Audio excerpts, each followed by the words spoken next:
മനുഷ്യന്റെ പ്രപഞ്ചവീക്ഷണത്തിന് അവന്റെ ദൈവവിശ്വാസവുമായി ബന്ധമുണ്ട്.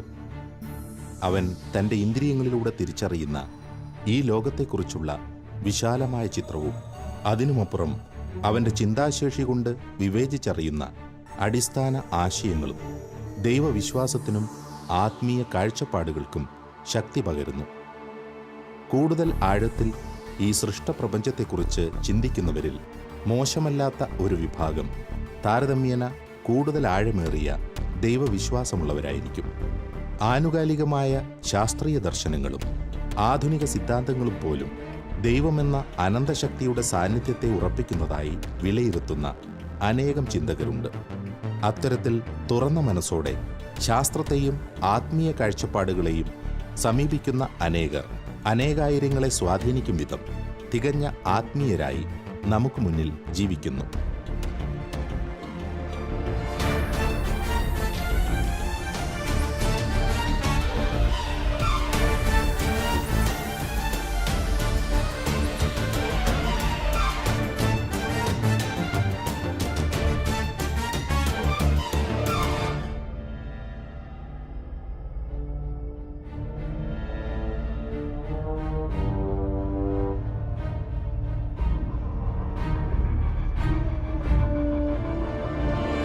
ശാസ്ത്രത്തിൻ്റെ ഗവേഷണ വഴികളിൽ വിഭിന്നങ്ങളായ ആശയ സംഹിതകളുടെയും വ്യത്യസ്ത കാഴ്ചപ്പാടുകളുടെയും പിൻബലത്തിൽ മുന്നേറിയ അനേകരുണ്ട്.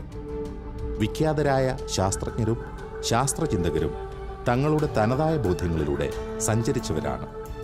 ഓരോ കാലത്തെയും ശാസ്ത്രചിന്തകരുടെ പൊതുവായ ധാരണകൾക്ക് വിരുദ്ധമായ ചിന്താവിധികൾ തെളിച്ചു മുന്നേറി വ്യത്യസ്തമായ ആശയങ്ങൾ ലോകത്തിനു മുന്നിൽ അവതരിപ്പിച്ച ശാസ്ത്രജ്ഞരും ഏറെയുണ്ട്.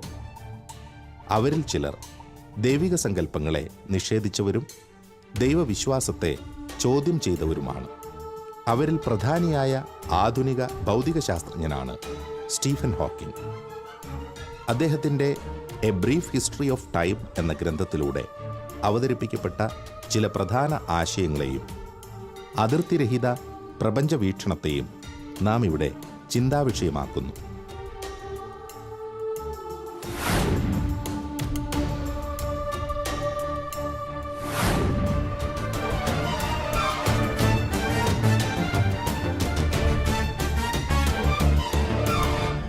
ആധുനിക ശാസ്ത്രചരിത്രത്തിൽ വിപ്ലവകരമായ ഇടപെടലുകളോടെ ശ്രദ്ധേയനായ പ്രഗത്ഭനായ ശാസ്ത്രജ്ഞനാണ് സ്റ്റീഫൻ ഹോക്കിംഗ്. ജീവിതവും ശാസ്ത്രീയ നേട്ടങ്ങളും കൊണ്ട് വ്യത്യസ്തനായിരുന്ന അദ്ദേഹം കാംബ്രിഡ്ജ് യൂണിവേഴ്സിറ്റിയുടെ സൈദ്ധാന്തിക പ്രപഞ്ചവിജ്ഞാനീയ കേന്ദ്രത്തിൻ്റെ തലവനായിരുന്നു. കാംബ്രിഡ്ജിൽ ഗവേഷണ വിദ്യാർത്ഥിയായിരിക്കെ നാഡികളെ തളർത്തുന്ന മോട്ടോർ ന്യൂറോൺ ഡിസീസ് എന്ന ഗുരുതരമായ രോഗബാധയെ തുടർന്ന് പിൽക്കാലത്ത് ഏറിയ പങ്കും യന്ത്രങ്ങളുടെ സഹായത്തോടെയാണ് അദ്ദേഹം ജീവിച്ചത്. ആധുനിക ശാസ്ത്രചിന്തകന്മാർക്കിടയിലെ ദൈവനിഷേധികളിൽ പ്രധാനിയായും അറിയപ്പെട്ടിരുന്ന അദ്ദേഹം തൻ്റെ വിഖ്യാതമായ രചനകളിലൂടെ ദൈവത്തിൻ്റെ അസ്തിത്വത്തെ നിഷേധിച്ചിട്ടുണ്ട്.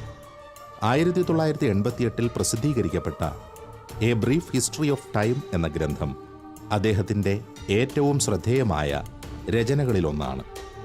തൻ്റെ സ്വന്തമായ പ്രപഞ്ചവീക്ഷണത്തിൻ്റെയും കാഴ്ചപ്പാടുകളുടെയും വെളിച്ചത്തിൽ അദ്ദേഹം ആ ഗ്രന്ഥത്തിലൂടെ ലോകത്തിന് മുന്നിൽ അവതരിപ്പിച്ച ആശയങ്ങൾ ഇന്നും ചർച്ച ചെയ്യപ്പെടുന്നുണ്ട്. സ്റ്റീഫൻ ഹോക്കിങ്ങിൻ്റെ വിഖ്യാതമായ പുസ്തകം നമുക്കറിയാം, a brief history of time എന്നുള്ളതാ. സമയത്തിൻ്റെ സംക്ഷിപ്ത ചരിത്രം എന്ന് പറയും. ഈ പുസ്തകം ഒരു ബെസ്റ്റ് സെല്ലറായിരുന്നു ഒരു കാലത്ത്, പ്രത്യേകിച്ച് 1980s. ഈ പുസ്തകത്തിൻ്റെ മുഖവുര എഴുതിയിരിക്കുന്നത് കാൾ സേഗൻ, ജനപ്രിയ ശാസ്ത്രകാരനും പോപ്പുലർ സയൻസ് റൈറ്ററുമൊക്കെയായ അമേരിക്കൻ എഴുത്തുകാരൻ കാൾ സേഗനായിരുന്നു. ഈ പുസ്തകത്തിൻ്റെ ഉള്ളടക്കത്തെക്കാളും ഈ പുസ്തകത്തെ പ്രശസ്തമാക്കിയിരിക്കുന്നത് കാൾ സേഗൻ്റെ മുഖവുരയാണെന്ന് നിരൂപകരൊക്കെ പറയുന്നത്. കാരണം ഇതിൻ്റെ മുഖവുരയിൽ സേഗൻ ഇങ്ങനെ പറയുന്നുണ്ട്, this is A book about God, A book about the non existence of God. The word God fils each page of this book. ഇത് ദൈവത്തെ പറ്റിയുള്ള ഒരു പുസ്തകമാണ്. ദൈവത്തിൻ്റെ അസ്തിത്വമില്ലായ്മയെക്കുറിച്ചുള്ള പുസ്തകമാണ്. ഈ പുസ്തകത്തിൻ്റെ ഓരോ പേജിലും ദൈവം നിറഞ്ഞു നിൽപ്പുണ്ട് എന്ന്. ഇത് വളരെ പോപ്പുലറായിരുന്നു ഈ പ്രസ്താവന.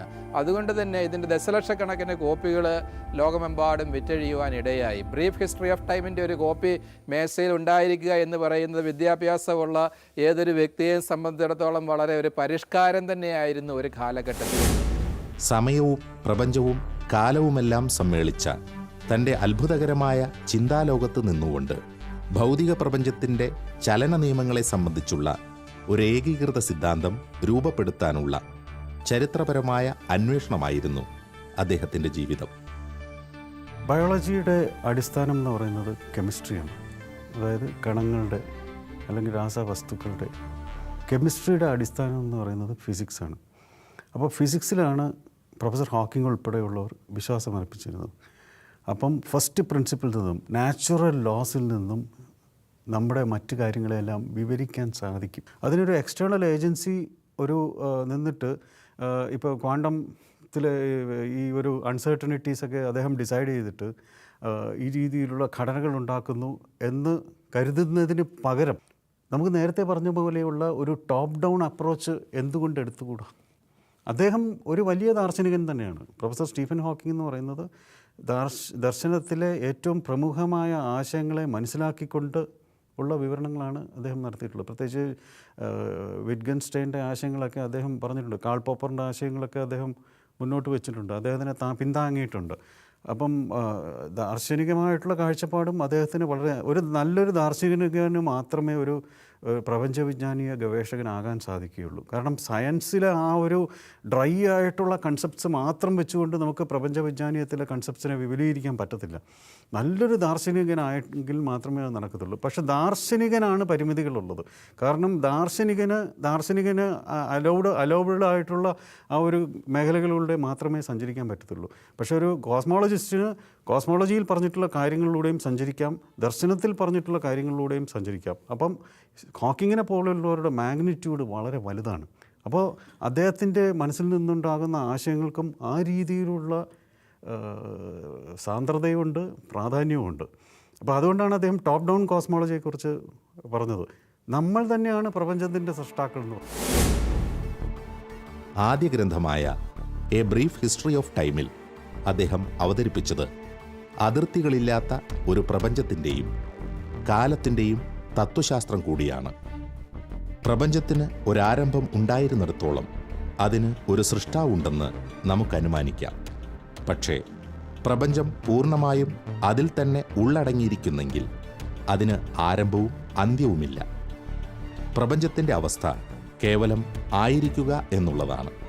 ഒരു സൃഷ്ടാവിന് പിന്നെ എന്ത് സ്ഥാനമാണുള്ളത് എന്നാണ് അദ്ദേഹത്തിൻ്റെ വാക്കുകൾ. ഹോക്കിങ്ങിൻ്റെ സിദ്ധാന്തത്തെ വേണമെങ്കിൽ അതിർത്തിരഹിത സിദ്ധാന്തം എന്ന് വിശേഷിപ്പിക്കാം. അതിർത്തിയില്ലാത്ത പ്രപഞ്ചം. എന്തിൻ്റെ അതിർത്തിയില്ലായ്മ? സമയത്തിൻ്റെയും കാലത്തിൻ്റെയും അതിർത്തിയില്ലായ്മ. No boundary theory. ഹോക്കിങ് ഒരു സിദ്ധാന്തം ഡെവലപ്പ് ചെയ്യുന്നു. ഈ സിദ്ധാന്ത പ്രകാരം സ്ഥലത്തിനും സ്പേസിനും ടൈമിനും ബിഗിനിങ് ഇല്ല. അതാണ് ഹോക്കിങ്ങിൻ്റെ സിദ്ധാന്തം. പ്രപഞ്ചം സമയത്തിൽ ആരംഭിച്ചതാണെങ്കിൽ ഇതിനൊരു ആരംഭകൻ്റെ ആവശ്യമുണ്ട്. സ്പേസിന് അതിർത്തിയുണ്ട്, ടൈമിന് അതിർത്തിയുണ്ട് എങ്കിൽ ഒരു സൃഷ്ടാവിൻ്റെ ആവശ്യം വരും. ഇനി സ്പേസിനും ടൈമിനും അതിർത്തി ഇല്ല എങ്കിലോ ഒരു സൃഷ്ടാവിൻ്റെ ആവശ്യമില്ല. അതാണ് ഹോക്കിങ്ങിൻ്റെ യുക്തി. ഇത് നമ്മൾ ബിഗ് ബാങ്ങുമായിട്ട് താരതമ്യം ചെയ്ത് പഠിക്കാം. ബിഗ് ബാങ് സിദ്ധാന്തം ചർച്ച ചെയ്തപ്പോൾ നമ്മൾ കണ്ടു, ബിഗ് ബാങ് സിദ്ധാന്തത്തിന് സ്പേസിനും ടൈമിനും ഒരു കേവലമായ ആരംഭമുണ്ട്. ഒരു സിംഗുലാരിറ്റിയിൽ നിന്നും ആരംഭിക്കുകയാണ്. അവിടെ അതിർത്തിയുണ്ട്. അതുകൊണ്ട് തന്നെ സ്പേസും ടൈമും വേണമെങ്കിൽ ഇംഗ്ലീഷ് അക്ഷരമാലയിലെ വി എന്ന അക്ഷരം ഉപയോഗിച്ചുകൊണ്ട് സൂചിപ്പിക്കാം. വി എന്നുള്ള അക്ഷരം. വിയുടെ ബോട്ടം ലൈൻ നമുക്കറിയാം. അവിടെ 2 ഹാൻഡുകളുണ്ട് വിക്ക്. Space, time. സ്പേസും ടൈമും അതിർത്തിയിൽ ആരംഭിക്കുകയാണ്. അതിനൊരു ബോട്ടം പോയിന്റ് ഉണ്ട്. അതുകൊണ്ട് തന്നെ ബിഗ് ബാങ്ങിന് ഒരു ക്രിയേറ്റർ വേണമെന്ന് പറയാം, സ്പേസിനും ടൈമിനും ആരംഭമുള്ളത് കൊണ്ട്. ഹോക്കിങ്ങിൻ്റെ നോ ബൗണ്ടറി തിയറിയിൽ അദ്ദേഹം പ്രപഞ്ചത്തിൻ്റെ ഈ വി സ്വഭാവം അങ്ങ് എടുത്തു മാറ്റി. അതിന് തൽസ്ഥാനത്ത് യു എന്ന അക്ഷരം ഒന്ന് പ്രതിഷ്ഠിച്ച് നോക്കുക. യുവിന് ഒരു ബോട്ടം പോയിൻ്റ് ഇല്ല, സ്പേസും ടൈമും കൺവേർജ് ചെയ്യുന്ന പോയിൻ്റ് ഇല്ല, അതൊരു ആർച്ച് പോലെയാണ്. അതൊരു വൃത്തത്തിൻ്റെ ഭാഗമായിട്ട് കണക്കാക്കുക. ഈ വൃത്തത്തിന് എവിടെയോ ആരംഭമോ അവസാനമോ ഉണ്ടോ? ഇല്ല. എന്ന് പറഞ്ഞതുപോലെയാണ് ഹോക്കിങ് പ്രത്യേകമായ ചില ഗണിതശാസ്ത്ര മാതൃകകൾ അവതരിപ്പിച്ചുകൊണ്ട് സ്പേസിനും ടൈമിനും അതിർത്തിയില്ലാത്ത ഒരു പ്രപഞ്ചവിജ്ഞാനീയ സിദ്ധാന്തം ആവിഷ്കരിച്ചിരിക്കുകയാണ്. അതിനാണ് നോ ബൗണ്ടറി തിയറി എന്ന് പറയുന്നത്. മുഖ്യധാരാ ശാസ്ത്രചിന്തകരുടെ കാഴ്ചപ്പാടുകളിൽ നിന്ന് വ്യത്യസ്തമായ ചില അടിസ്ഥാന ആശയങ്ങളിൽ ശ്രദ്ധ കേന്ദ്രീകരിച്ചുകൊണ്ടാണ് സ്റ്റീഫൻ ഹോക്കിംഗ് തൻ്റെ പഠനങ്ങളിൽ മുന്നേറിയത്. പ്രപഞ്ച യാഥാർത്ഥ്യങ്ങളെ വിശദീകരിക്കുന്ന പല നിയമങ്ങളെ സംയോജിപ്പിച്ചുകൊണ്ട് കൂടുതൽ വിശാലമായി ഈ പ്രപഞ്ചത്തെ നിർവചിക്കാൻ അദ്ദേഹം ശ്രമിച്ചു. തൻ്റെ തനതായ ആശയങ്ങളെ വിശദീകരിക്കുന്നതിനായി സാങ്കല്പിക തത്വങ്ങളെയും ഉപയോഗിച്ചിരുന്ന അദ്ദേഹം ബഹുപ്രപഞ്ച സിദ്ധാന്തത്തിൻ്റെ പ്രചാരകനുമായിരുന്നു. ഭാവിയിൽ ഒറ്റ സമവാക്യത്താൽ പ്രപഞ്ചത്തെ വിശദീകരിക്കാൻ കഴിയുമെന്ന പ്രതീക്ഷ ശാസ്ത്രലോകത്തിന് നൽകുവാൻ കഴിഞ്ഞുവെങ്കിലും ഭാവനയുടെ തലത്തിൽ നിന്നിരുന്ന അദ്ദേഹത്തിൻ്റെ ആശയങ്ങളോട് വിയോജിപ്പുകളും ഏറെയുണ്ടായിരുന്നു. അതെങ്ങനെയാണ് ഹോക്കിംഗ് അങ്ങനെ ഒരു സിദ്ധാന്തം ഡെവലപ്പ് ചെയ്യുന്നത്? അതിനുവേണ്ടി അദ്ദേഹം ഒരുപാട് ഭാവനാപരമായ കാര്യങ്ങൾ ചെയ്യുന്നുണ്ട്. ഒന്ന്, ക്വാണ്ടം ഫിസിക്സിൻ്റെ ബഹുപ്രപഞ്ച വ്യാഖ്യാനം അദ്ദേഹം ആവിഷ്കരിക്കുകയാണ്, ഒന്നാമത്തേത്. രണ്ടാമതായിട്ട് സാങ്കല്പിക സമയം, ഇമാജിനറി ടൈം ഹോക്കിംഗ് ഉപയോഗിക്കുകയാണ്. മൂന്നാമതായിട്ട് ആപേക്ഷിക സിദ്ധാന്തത്തിൻ്റെ പ്രത്യേകമായ ഒരു വ്യാഖ്യാനം അദ്ദേഹം സ്വീകരിക്കുന്നുണ്ട്. ഈ പ്രത്യേകമായ ശാസ്ത്ര സംജ്ഞകളൊക്കെ ഉപയോഗിച്ചുകൊണ്ടാണ് ഹോക്കിംഗ് സ്പേസിനും ടൈമിനും അതിർത്തിയില്ല എന്ന് പറയുന്നത്. ഭൂമിയുടെ സർഫസ് പോലെ സ്പിരിക്കലാണ് ഇനീഷ്യൽ കണ്ടീഷൻസ്. ഇത് ഗണിതശാസ്ത്രത്തിൻ്റെ വലിയൊരു വിജയമാണ്. നല്ലൊരു ഗണിതശാസ്ത്രപരമായിട്ട് വളരെ കൺസിസ്റ്റൻ്റ് ആണ് ഹോക്കിങ്ങിൻ്റെ തിയറി. ഇതൊരു ട്രിക്കാണെന്നാണ് നിരൂപകർ പറയുന്നത്. ഹോക്കിങ് വളരെ വിഖ്യാതമായ രീതിയിൽ ഗണിതശാസ്ത്രപരമായ ഒരു ട്രിക്ക് ഉപയോഗിച്ചിരിക്കുകയാണ്. അതായത് എല്ലാം കൺസിസ്റ്റൻ്റ് ആയിട്ട് ഭാവനാത്മകമായിട്ട് വളരെ സെൽഫ് എക്സ്പ്ലെയിനബിൾ ആയിട്ടൊരു സിദ്ധാന്തം ആവിഷ്കരിച്ചിരിക്കുകയാണ്. Mathematics works very well. ഇതിനകത്ത് ഗണിതശാസ്ത്രം നന്നായിട്ട് വർക്ക് ചെയ്യുന്നുണ്ട് ഇതിനകത്ത്. ഇത് റിയാലിറ്റി ആണോ? അതാണ് നമുക്ക് വിമർശനപരമായിട്ട് പതിക്കുന്നത്. ഹോക്കിങ്ങിൻ്റെ ചോദ്യം ഇതാണ്: പ്രപഞ്ചത്തിന് അതിർത്തി ഉള്ളിടത്തോളം കാലം നമുക്കൊരു സൃഷ്ടാവുണ്ടെന്ന് പറയാം. അവിടെ സ്പേസിനും ടൈമിനും അതിർത്തിയുണ്ട്. ആ അതിർത്തിക്ക് കാരണമായിട്ടൊരു ദൈവമുണ്ട്. ഇനി പ്രപഞ്ചത്തിന് അതിർത്തിയില്ല എങ്കിലോ പ്രപഞ്ചത്തിന് ആരംഭമില്ല. സ്പേസിനും ടൈമിനും അതിർത്തിയില്ലെങ്കിൽ പ്രപഞ്ചത്തിന് അതിർത്തിയില്ല. എന്ന് വെച്ചാൽ പ്രപഞ്ചത്തിന് ആരംഭമില്ല. ആരംഭമില്ലെങ്കിൽ ആരംഭകൻ്റെ ആവശ്യമെന്ത്? അതാണ് ചോദ്യം. What place then for a creator? ഒരു സൃഷ്ടാവിന് പിന്നെ എന്ത് സാങ്കത്യം? ഇതാണ് ഹോക്കിങ്ങിൻ്റെ പ്രപഞ്ചവിജ്ഞാനീയപരമായ നിരീശ്വരത്വ സിദ്ധാന്തം. ഒരു ശാസ്ത്രകാരൻ എന്നതിലുപരി ഒരു തത്വചിന്തകൻ എന്ന തലത്തിൽ നിന്നുകൊണ്ടാണ് അതിവിശാലമായ ഈ പ്രപഞ്ചത്തിൻ്റെ മനുഷ്യയുക്തിക്കതീതമായ യാഥാർത്ഥ്യങ്ങളെ വിശദീകരിക്കുവാൻ സ്റ്റീഫൻ ഹോക്കിംഗ് ശ്രമിച്ചത്. അദ്ദേഹത്തിൻ്റെ ഇത്തരം വാദഗതികളെ തള്ളിക്കളയുന്ന ശാസ്ത്രചിന്തകർ ഏറെയുണ്ട്. പൊതുവെ അംഗീകരിക്കപ്പെടാത്തതും ശാസ്ത്രീയ അടിത്തറ അവകാശപ്പെടാൻ കഴിയാത്തതുമായ ബഹുപ്രപഞ്ച സിദ്ധാന്തം ഇന്നും സാങ്കല്പികമായി തുടരുന്ന ആപേക്ഷികതാ സിദ്ധാന്തത്തിൻ്റെയും ക്വാണ്ടം തിയറിയുടെയും സംയോജനം, സാങ്കല്പിക സമയം എന്നിങ്ങനെയുള്ള ആശയങ്ങൾ അടിസ്ഥാനമാക്കി സ്റ്റീഫൻ ഹോക്കിംഗ് വിശദീകരിച്ച അതിർത്തിരഹിത പ്രപഞ്ച ദർശനം ഇന്നും ഒരാശയം മാത്രമായി തുടരുന്നു. ഇത് ഭാവനാപരമായ ഒരു സിദ്ധാന്തമാണ്. ശാസ്ത്രീയമായി നിലനിൽക്കുന്ന ഒരു സംഗതി അല്ല ഇത്.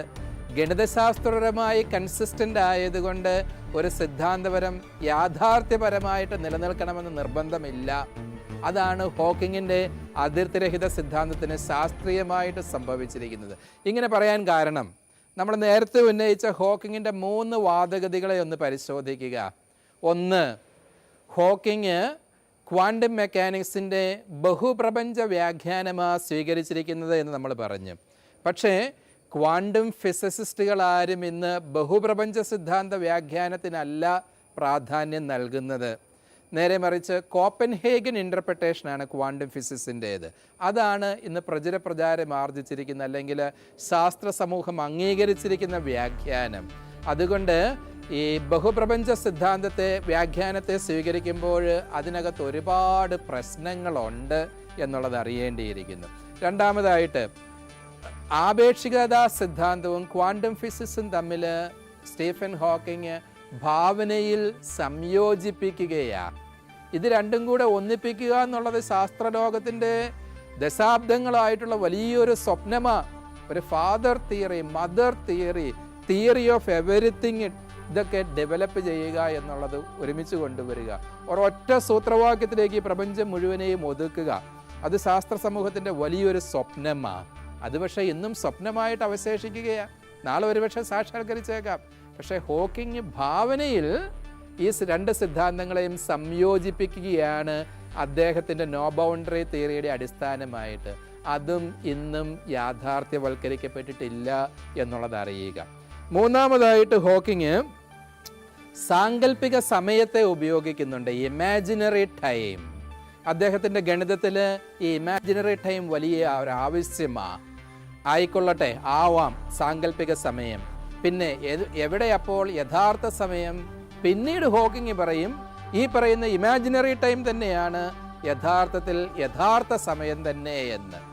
അതായത് ഒരു സിദ്ധാന്തത്തിൻ്റെ സ്ഥിരതയ്ക്ക് വേണ്ടി, പൂർണ്ണതയ്ക്ക് വേണ്ടി ഒരു സംഗതിയെ ഭാവനാത്മകമായിട്ട് സൃഷ്ടിക്കുകയും പിന്നീട് അതിനടിത്തറയില്ല എന്ന് കാണുമ്പോൾ അതുതന്നെയാണ് യാഥാർത്ഥ്യമെന്ന് അവരോധിക്കുകയും ചെയ്യുക. ഈ മിസ്റ്റേക്കാണ് ഹോക്കിങ് ഇവിടെ വരുത്തുന്നത്.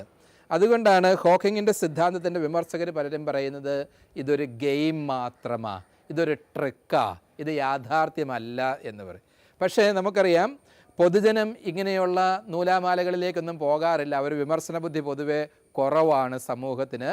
ബുദ്ധിജീവിയായ ഒരു ശാസ്ത്രജ്ഞൻ ദൈവമില്ല എന്ന് പറഞ്ഞു കഴിഞ്ഞാൽ അങ്ങനെയായിരിക്കാം കാര്യമെന്ന് പൊതുവെ അങ്ങ് കരുതുവാനുള്ളത് ആ സാമാന്യ യുക്തി എന്ന് പറയുന്നത്. അങ്ങനെ ഒരു പ്രചാരമാണ് സ്റ്റീഫൻ ഹോക്കിങ്ങിൻ്റെ ബ്രീഫ് ഹിസ്റ്ററി ഓഫ് ടൈമിന് ലഭിച്ചിരിക്കുന്നത് എന്ന് നമ്മൾ മനസ്സിലാക്കുക. ശാസ്ത്രീയമായിട്ട് നോ ബൗണ്ടറി തിയറി അംഗീകരിക്കപ്പെട്ട ഒരു സിദ്ധാന്തമല്ല. മാത്രമല്ല, ഒരു 20 വർഷങ്ങളെങ്കിലുമായിട്ട് ഹോക്കിങ്ങിൻ്റെ നോ ബൗണ്ടറി തിയറി ഇന്നും ആരും ചർച്ച ചെയ്യുന്നില്ല. ശാസ്ത്ര സമൂഹത്തിന് ഇതിനൊരു ചരിത്രപരമായ കൗതുകം മാത്രമേ ഇന്ന് നോ ബൗണ്ടറി തിയറി ഉണർത്തുന്നുള്ളൂ എന്നുള്ളത് അറിയുക.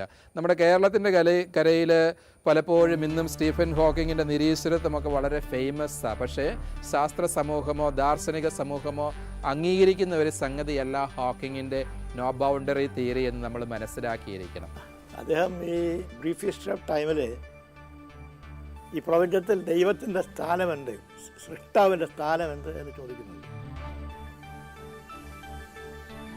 പക്ഷേ സൃഷ്ടാവിൻ്റെ സ്ഥാനം എന്ന് ഞാൻ ചോദിക്കുന്ന അദ്ദേഹത്തിൻ്റെ ഒരു കൃതിയിലും ഒരു പ്രസംഗത്തിലും അദ്ദേഹം ഒരു എത്തിസ്റ്റാണ് എന്ന് പറഞ്ഞിട്ടേ ഇല്ല.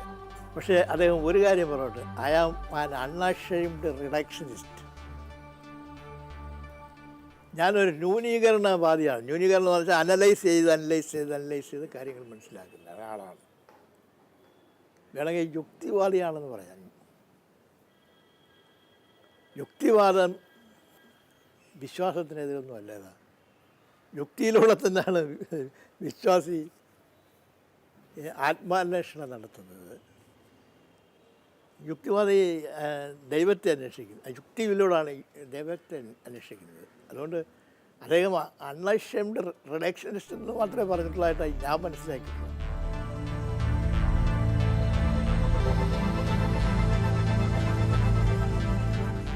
പ്രപഞ്ചത്തിൻ്റെ ആരംഭം എന്ന ഒരു വിഷയത്തിലൂന്നിയാണ് പ്രപഞ്ചവും ദൈവവും തമ്മിലുള്ള ബന്ധത്തെ സ്റ്റീഫൻ ഹോക്കിംഗ് തൻ്റെ സിദ്ധാന്തങ്ങളിലൂടെ നിഷേധിക്കാൻ ശ്രമിച്ചത്. അത്തരമൊരു ആശയത്തിൻ്റെ അടിസ്ഥാനത്തിൽ ദൈവത്തിൻ്റെ അസ്തിത്വത്തെ തള്ളിക്കളയുക യുക്തിസഹമല്ല എന്ന് അനവധി ചിന്തകർ അഭിപ്രായപ്പെടുന്നു. കത്തോലിക്ക ദൈവശാസ്ത്രപ്രകാരം സൃഷ്ടിയുടെ സങ്കുചിത നിരീക്ഷണങ്ങൾക്കും അതീതമാണ് സൃഷ്ടാവിൻ്റെ സ്ഥാനം. അതോടൊപ്പം പ്രപഞ്ചത്തിൻ്റെ അതിശയകരമായ നിലനിൽപ്പിൻ്റെ തത്വശാസ്ത്രത്തിൽ അനന്തശക്തിയും സർവ്വവ്യാപിയുമായ ദൈവത്തിൻ്റെ സാന്നിധ്യം തിരിച്ചറിയുവാനും വിശ്വാസികൾക്ക് കഴിയുന്നു. ഹോക്കിംഗ് ദൈവത്തെ നിഷേധിക്കുന്ന ശാസ്ത്രീയമായിട്ട് ആകട്ടെ, വാദത്തിന് വേണ്ടി നമുക്കത് അംഗീകരിക്കാം. ദൈവമില്ല, നോ ബൗണ്ടറി തിയറി അനുസരിച്ച് ശാസ്ത്രീയമായിട്ട്. പക്ഷേ അതുകൊണ്ട് ദൈവമില്ലാതാകുമോ? ഇല്ല. ഹോക്കിംഗ് ഉത്തരം പറയാത്തൊരു പ്രധാനപ്പെട്ട ചോദ്യമുണ്ട് ദാർശനികമായിട്ട്. പ്രപഞ്ചത്തിന് അതിർത്തി ഇല്ല എങ്കിൽ പോലും ദൈവം ഇല്ലാതാകുന്നില്ല. സ്പേസിനും ടൈമിനും അതിർത്തി ഇല്ലാത്തതുകൊണ്ട് ദൈവം ഇല്ലാതാകുന്നില്ല. കാരണം വീണ്ടും ഒരു സുപ്രധാന ചോദ്യം അവശേഷിക്കുന്നുണ്ട്. Why is there something rather than nothing എന്ന് വെച്ച് കഴിഞ്ഞാൽ, എന്തുകൊണ്ടാണ് ഈ പ്രപഞ്ചം നിലനിൽക്കുന്നത്? ഇത് മുഴുവൻ ഒരു ശൂന്യതയായിരുന്നു കൂടായിരുന്നോ? എന്തുകൊണ്ട് ഇത് അസ്തിത്വത്തിലേക്ക് കടന്നു വരണം എന്നുള്ള ചോദ്യം ഇവിടെ അവശേഷിക്കുകയാണ്. ഇതിന് argument from principle of sufficient reason എന്ന് പറയും തത്വശാസ്ത്രത്തിൽ. എന്തുകൊണ്ട് ഈ പ്രപഞ്ചം നിലനിൽക്കാൻ വേണ്ടി ബോധേഡ് ആകണമെന്നുള്ള ചോദ്യം. അങ്ങനെ ഈ പ്രപഞ്ചം നിലനിൽക്കുന്നുണ്ട്, അതിന് ഹോക്കിങ്ങിന് ഉത്തരമില്ല.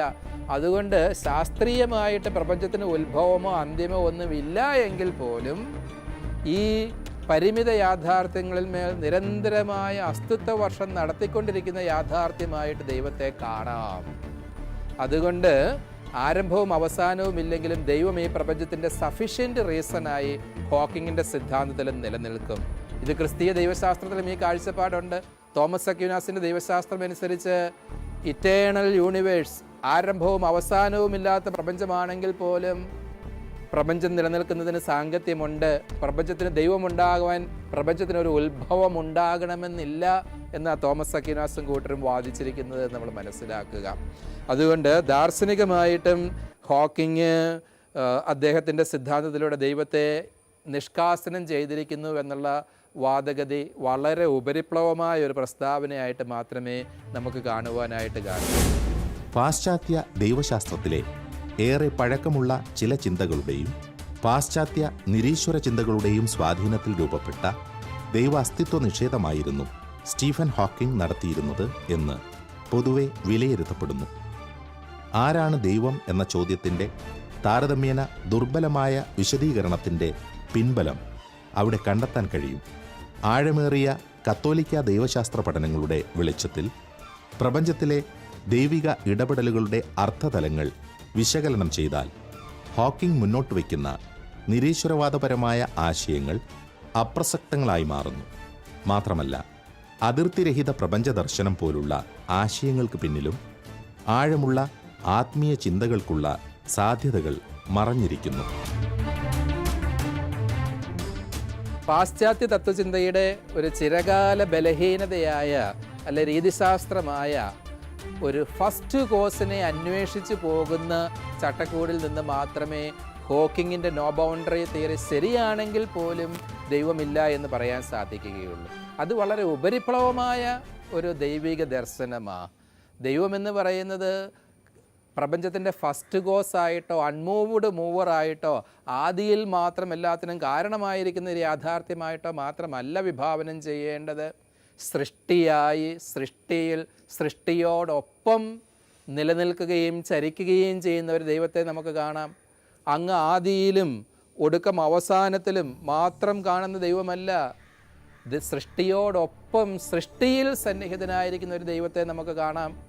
അത്തരമൊരു ദൈവദർശനം സ്റ്റീഫൻ ഹോക്കിങ്ങിൻ്റെ അതിർത്തിരഹിത സിദ്ധാന്തത്തിൽ നമുക്ക് കാണുവാനായിട്ട് സാധിക്കും. അപ്പോൾ ഈ വിഭവങ്ങളെല്ലാം കൂട്ടിച്ചേർത്ത് വയ്ക്കുമ്പോൾ നമുക്ക് മനസ്സിലാക്കാൻ സാധിക്കുന്നത് പ്രത്യക്ഷത്തിൽ നിരീശ്വരത്വപരമായിട്ടുള്ള ശാസ്ത്രീയ ദർശനങ്ങൾ പോലും സൂക്ഷ്മബുദ്ധിയാ നമ്മൾ പരിശോധിക്കുകയാണ് എങ്കിൽ ദൈവശാസ്ത്രത്തെ പരിപോഷിപ്പിക്കുവാനും വികസിപ്പിക്കുവാനും വേണ്ട ഒത്തിരി അന്തർധാരകൾ അവയിൽ പേറുന്നവയാണ് എന്നുള്ളതാണ്. അതുകൊണ്ട് ശാസ്ത്രീയ നിരീശ്വരത്വവും ഒരർത്ഥത്തിൽ പറഞ്ഞാൽ സമ്പുഷ്ടമായ ഒരു ദൈവശാസ്ത്രത്തിന് വേണ്ട വിഭവങ്ങൾ പകർന്നു തരുന്നുണ്ട് എന്നുള്ളത് നമ്മൾ മനസ്സിലാക്കണം. ആധുനിക ശാസ്ത്രചരിത്രത്തിൽ ദൈവാസ്തിത്വത്തെ നിഷേധിക്കുന്ന വാദഗതികൾ ഉയർത്തിയ ശാസ്ത്രജ്ഞരിൽ പ്രമുഖനായിരുന്നു സ്റ്റീഫൻ ഹോക്കിംഗ്. തൻ്റെ ഗ്രന്ഥങ്ങളിലൂടെയും സിദ്ധാന്തങ്ങളിലൂടെയും അദ്ദേഹം മുന്നോട്ട് വെച്ച ആശയങ്ങൾ ഏറെ പ്രചാരം നേടിയവയാണ്. എന്നാൽ കൂടുതൽ ആഴത്തിൽ അവയെക്കുറിച്ച് പഠിക്കുമ്പോൾ നാം തിരിച്ചറിയുന്ന വാസ്തവങ്ങൾ വ്യത്യസ്തങ്ങളാണ്. ഒരു ഭൗതിക ശാസ്ത്രജ്ഞൻ്റെയോ ശാസ്ത്രചിന്തകൻ്റെയോ ചിന്താപരിധിക്കുള്ളിൽ ദൈവമെന്ന യാഥാർത്ഥ്യത്തെ പരിമിതപ്പെടുത്തുവാൻ കഴിയില്ല എന്ന് നാം ഇവിടെ തിരിച്ചറിയുന്നു. ആത്മീയ ബോധ്യങ്ങളും ദൈവിക സത്യങ്ങളും നമ്മുടെ ജീവിതത്തിലും ഈ പ്രപഞ്ചത്തിലും കൂടുതൽ ഉയർന്നു നിൽക്കുന്നു.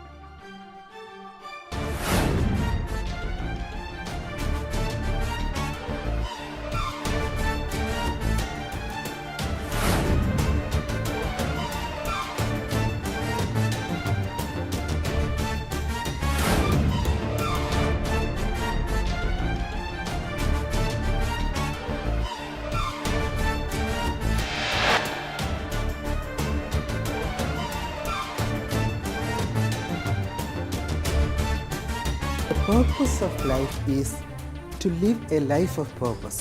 അതായത് മനുഷ്യൻ്റെ പേർപ്പസ് ഒരു പർപ്പസുള്ള ലൈഫ് ലീഡ് ചെയ്യുക എന്നുള്ളതാണ്. അതിപ്പോൾ മനുഷ്യനോടുള്ളതാണ്. യാഡിൻ്റെ സിസ്റ്റം അനുസരിച്ച് ആദ്യം ദൈവം അപൂർണമായ ഇംപെർഫെക്റ്റായ ഒരു ലോകത്തെ സൃഷ്ടിച്ചു. ആ ഇംപെർഫെക്റ്റായ ലോകം പതുക്കെ പതുക്കെ ഇവോൾവ് ചെയ്ത് പൂർണ്ണതയിലേക്ക്, അപൂർണമായ ലോകം പൂർണ്ണതയിലേക്ക് പതുക്കെ പതുക്കെ ഇവോൾവ് ചെയ്തു. അങ്ങനെ ആ എവല്യൂഷൻ കണ്ടിന്യൂ ചെയ്തുകൊണ്ടിരിക്കുകയാണ്. ആ എവല്യൂഷൻ്റെ ആരംഭവും അവസാനവും ആൽഫ പോയിൻറ്റും ഒമേഗ പോയിൻറ്റും ദൈവമാണ്. അതായത് 12-3 പേര് പറയുന്നു പ്രപഞ്ചത്തിന് ഒരു ലക്ഷ്യവുമില്ല, അത് അതുപോലെ ഉദിച്ചുയർന്ന് വന്നിട്ട് താഴോട്ട് പോകുന്നു, വേറെ ഒന്നുമില്ല എന്ന് 12-3 പേര് പറയുന്നു. 7 പേര് പറയുന്നു ഇതിനൊരു മഹത്തായ ഒരു ലക്ഷ്യമുണ്ട്.